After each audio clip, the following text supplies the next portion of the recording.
Всех приветствую на канале Мастерская Таро Сознания. С вами, как всегда, ваш таролог Елена Лайс. Давайте посмотрим, как он будет действовать в ближайшее время в отношении вас. Возможно, вы не знаете, да, как мужчина будет действовать.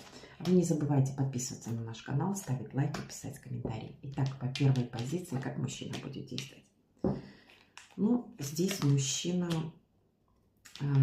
постарается вернуть то отношение ваше, то хорошее, что было между вами. Поэтому он в ближайшее время сделает шаг к вам навстречу. По второй позиции. Мужчина сейчас на стадии принятия решения в плане вашего будущего, да, по той причине, что он зависим. Здесь вы находитесь в зависимых каких-то отношениях между другом, и он проходит трансформационный период. То есть вы на грани перемен. Но мужчина хочет больше все-таки получить удовольствие для себя. Поэтому, когда придет к вам, будет руководствоваться только своими желаниями.